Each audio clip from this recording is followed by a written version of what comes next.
BNP আসলে ডিসেম্বরে নির্বাচন চায় না, তাই আমার বিবেচনায় অতি তুচ্ছ কারণে কখনো সরকারের সাথে বা কখনো নতুন দল এনসিপি বা কখনো জামায়াত ইসলামের সাথে বিভিন্ন বিবাদ বিসংবাদে নিজেদের লিপ্ত রেখেছে দলটি। সংস্কারের কথার ক্ষেত্রে যেই সব সংস্কার মানলে আসলে দলটির কোনোই সমস্যা নেই, সেই সব সংস্কারের মধ্যেও আসলে প্রশ্ন তুলে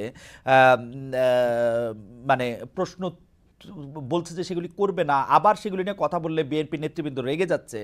আমরা দেখতে পাচ্ছি যে বিএনপি নেতাকর্মী সমর্থকরা রেগে যাচ্ছে, আবার দলটির ভারপ্রাপ্ত চেয়ারম্যান জনাব তারেক রহমান দেশে ফিরছে না, সবগুলি মামলা শেষ হলো।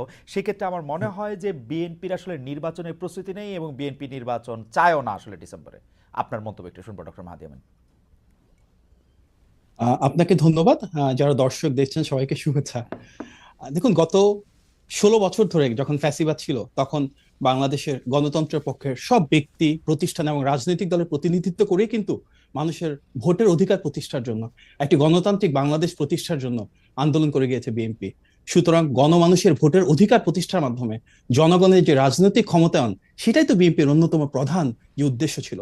আমাদের 60 লক্ষ নেতাকর্মীর বিরুদ্ধে মিথ্যা মামলা হয়েছে, আমাদের 2000-এর বেশি নেতাকর্মী প্রথম 15 বছরে শহীদ হয়েছেন, এই গণ অভ্যুত্থানেও 500-এর বেশি নেতাকর্মী এবং বিএনপি পরিবারের সদস্য শহীদ হয়েছেন। তার উদ্দেশ্য কি ছিল? উদ্দেশ্য ছিল গণমানুষের অধিকার প্রতিষ্ঠা করে এমন একটা বাংলাদেশ তৈরি করা যেখানে জনগণের কাছে রাষ্ট্রীয় মালিকানা ফেরত যাবে, যেখানে আমরা সত্যি আবারও স্বাধীন সার্বভৌম বাংলাদেশে সাম্য, মানবিক মর্যাদা এবং সামাজিক সুবিচার প্রতিষ্ঠা করতে পারবো।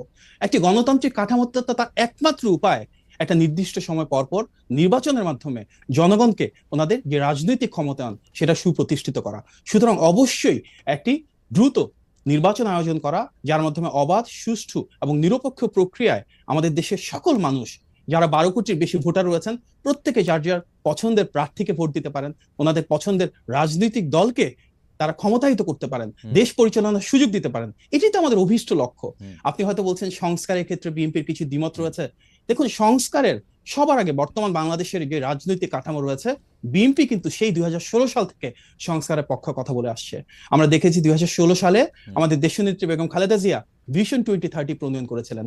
পরবর্তীতে 2022 সালে আমাদের বিএনপির ভারপ্রাপ্ত চেয়ারম্যান জনাব তারেক রহমান 27 দফা প্রণয়ন করেছিলেন। এবং 2023 সালে ফ্যাসিবাদের রক্তচক্ষুকে উপেক্ষা করে জনাব তারেক রহমানই কিন্তু 31 দফা প্রণয়ন করেছিলেন।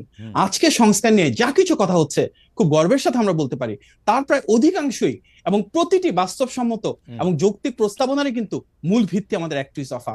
রাষ্ট্রীয় প্রতিষ্ঠানগুলোকে কিভাবে আমরা আরো বেশি শক্তিশালী করতে পারি, বিচার বিভাগ, আইনসভা, নির্বাহী বিভাগের ভিতরে কিভাবে ক্ষমতার ভারসাম্য তৈরি করতে পারি, এই প্রত্যেকটাই কিন্তু আমাদের সেই 31 দফা থেকে উচ্চারিত।